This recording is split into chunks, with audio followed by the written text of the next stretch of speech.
If there's one thing Michael Bay mastered in the Transformers movies, it was making the cars look absolutely awesome. And over time, we didn't just get attached to the robots, we got attached to the vehicles they transformed into. And it was all thanks to General Motors, who supplied nearly the entire Autobot lineup for the films, turning their cars into icons on screen. These vehicles did not just represent product placement, they became part of the characters, and for a lot of people, that emotional connection made them want to drive them in real life. Each Autobot had a distinct vehicle form that felt perfectly matched to them. You had Jazz, who was a sleek silver Pontiac Solstice, compact but fast, fitting for his role as the team's agile and cocky lieutenant. Then there was Ironhide, a massive GMC TopKick pickup truck, built like a tank and packing serious firepower. And of course, the poster boy of the entire franchise, Bumblebee. His transformation into the Chevrolet Camaro helped turn that car into a cultural icon practically overnight. So GM saw an opportunity, and they ran with it. They took the hype and emotional connection people had with these characters and turned it into something tangible, real limited edition Transformers branded vehicles that fans could actually buy. These weren't just standard models, they came with custom paint, Autobot badges, and packaging that tied directly into the movies. Some were widely available, and others were regional exclusives, but they all shared one thing in common. They let fans bring a piece of the movie home with them.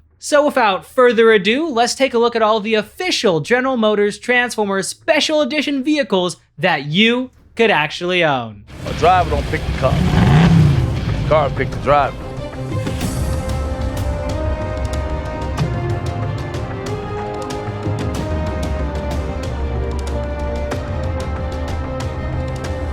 Alright, so you would think that the very first Transformers car promotion would have been for Bumblebee. After all, Bumblebee was the breakout star of the movie, and the 5th gen Camaro concept became his signature look. However, since his Camaro wasn't hitting dealerships until 2009, GM needed a vehicle they already had on the lot. So instead, they kicked things off with Ironhide, the Autobots' weapon specialist, brought to life as a massive 2006 GMC TopKick C4500 crew cab. The truck was built in partnership with Monroe Trucking Equipment, a GM-authorized commercial upfitter. Normally, Monroe focuses on commercial upfits, but with the backing of GM and Hasbro, they created something far more exciting, a nearly exact replica of Ironhide as he appeared in the film, minus the whole transforming part.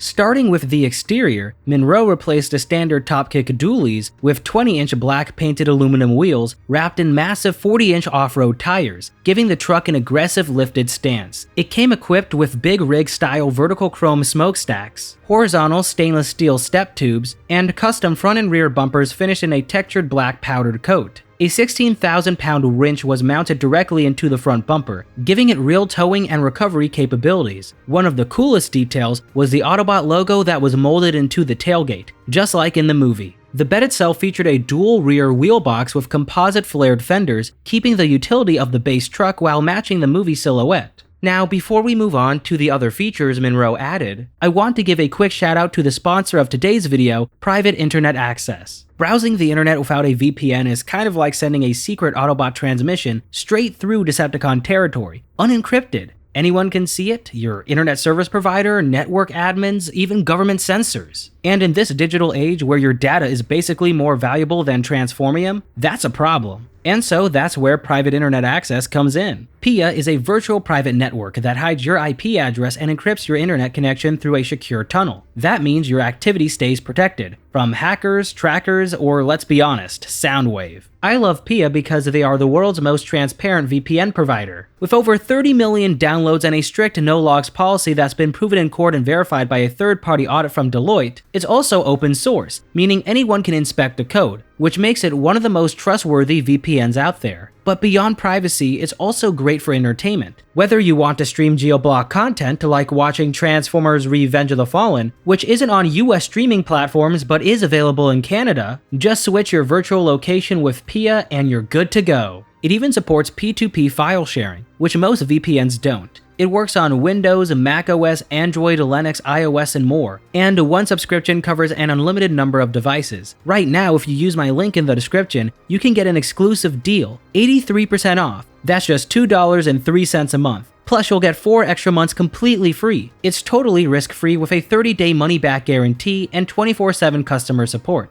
So if you want to protect your data from Decepticons or just from your ISP, check out private internet access using the link below. Now moving back on to Ironhide, inside Monroe gave the cabin a full upgrade, with available air-supported front captain's chairs, reclining rear bucket seats, and even an optional 15-inch entertainment screen for rear passengers. Under the hood, buyers had a choice between two serious powertrains, an 8.1-liter Vortec V8, making around 325 horsepower and 450 pound-foot of torque, or a 6.6-liter Duramax turbo diesel, pushing up to 330 horsepower and 620 pound-foot of torque. Both were paired with a 6-speed Allison automatic transmission, a setup built for hauling and towing heavy loads. And speaking of hauling, the Ironhide edition had a curb weight pushing 10,000 pounds, a tow rating of 16,000 pounds, and a payload capacity of 5,500 pounds. This wasn't just a collector's piece, it was a working truck with real-world capability.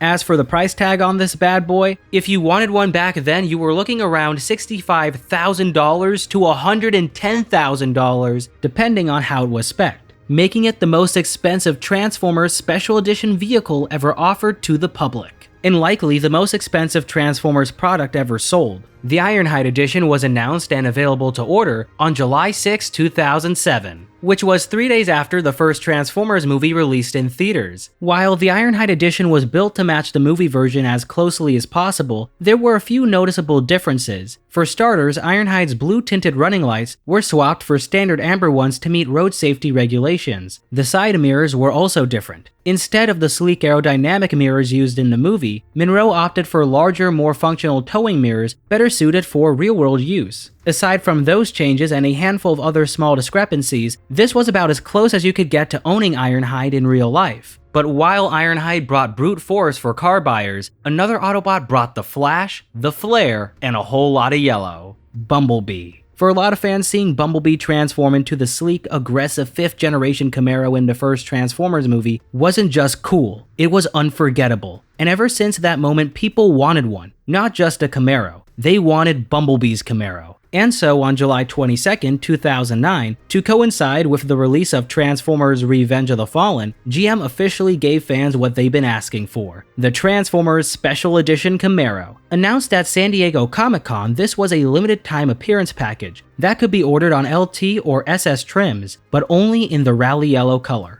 It cost $995 as an add-on, and it included a bunch of subtle but unmistakable Transformers touches. Autobot logos on the front fenders below the Camaro badging, Autobot center caps on all 4 wheels, a Transformers logo etched into the interior door sill plates, another Autobot logo, this time embroidered into the center console, and a pair of high-gloss black rally stripes down the hood, with a ghosted-in Transformers logo embedded right into the stripe itself. Mechanically, it was the same as a regular Camaro. The V6 LT came with a 304 horsepower 3.6-liter engine, while the SS model packed a 6.2-liter V8, pushing up to 426 horsepower with the manual transmission, or 400 horsepower with the automatic. Production of the Transformers edition ended on January 12, 2010, and while the initial target was around 1,500 units, the final production ended up at 1,916 total, making it the ultimate collector's piece, albeit a very expensive one. But that wasn't the end of it. Bumblebee came back for round 2 with an updated special edition Camaro tied to Dark of the Moon. In July 2011, Chevrolet began taking orders for the 2012 Transformers Special Edition Camaro, designed to match Bumblebee's updated look from the third film. Vehicles began arriving at dealerships in the US and Canada by September, and this time the promotion expanded globally, with availability in markets including China, Japan, parts of Europe, South America, and the Middle East. The new package was priced at $3,000 and was available only on 2 LT and 2 SS Coupe trims, and once again only in Rally Yellow. It required the RS appearance package, and visually it pushed things a little further than the 2010 version. On the outside, the car featured black rally stripes that stretched across the hood, roof, deck lid, and rear spoiler. That spoiler was inspired by the one seen in the movie, and it had the word Transformers written in Cybertronian. In addition to this, the package included 20-inch black painted wheels wrapped in high-performance summer tires, and Autobot logos placed on the front quarter panels and wheel center caps. The stripes themselves were a key update, made from an exclusive carbon fiber weave material. matching the updated Bumblebee design seen in the third film. Inside, the car was fitted with a black leather interior, but now accented with yellow stitching across the seats, armrest, center console, and dashboard. The Autobot logo was stitched into the front headrest and the center console lid, and just like before, a Transformers logo was etched into the interior door sill plates. In addition to the base package, Chevy also offered 2 dealer-installed options, a set of exclusive 21-inch black painted wheels and a black ground effects package to give the car a more aggressive stance. Mechanically, the car remained the same as a standard 2LT or 2SS Camaro. The 2LT came with the 3.6-liter V6, producing 312 horsepower, and the 2SS packed the 6.2-liter V8, making 426 horsepower with a manual or 400 with the automatic. Chevy ran the promotion for a limited time, urging customers to place their orders before December 27, 2011. In total, only 1,411 Transformers Special Editions were produced. That includes just 49 V6 manual coupes, 464 V6 automatics, 371 V8 manuals, and 527 V8 automatics. With numbers that low across the board, the 2012 Transformers Special Edition remains one of the rarest officially produced Bumblebee-themed Camaros GM ever released. But while most fans remember the Camaro, there was one final Transformers tie-in vehicle that quietly slipped under the radar, and chances are you've never even heard of it before. You see, in 2011, to coincide with the release of Transformers Dark of the Moon, Chevrolet Korea released a limited-run Chevrolet Spark Transformers Edition. It was inspired by Mudflap's tricked-out Chevy Spark vehicle mode, which was originally intended to appear in Dark of the Moon before he and his twin brother Skids were cut from the final film, largely due to the backlash of people viewing them as racial stereotypes. Despite their removal, GM went ahead with the tie-in anyway, producing just 1,000 units of the Transformers Special Edition Spark for the South Korean market, as well as an unknown amount for the South American market. This special edition came finished in black paint, with bold orange racing stripes that had the word Transformers on them. It featured a full aero body kit with side skirts, 15-inch glossy black wheels, and Autobot logos integrated into the sides of the vehicle. The Transformers Edition Spark was offered with both manual and automatic transmissions, priced at 11,823 won for a manual and 13,326 won for an automatic. While the most commonly seen version came in black with the orange racing stripes, this wasn't the only variant. While I wasn't able to find an official list of available color schemes, I have been able to confirm the existence of one variation featuring green stripes, which is clearly a reference to Skids' Dark of the Moon prop vehicle. At the end of the day, these weren't just special trims or movie tie-ins. They were a way for fans to connect with the characters they loved. And even though these cars could not transform, they still carry the spirit of the Autobots, one faction symbol, one stripe, and one warring V8 at a time.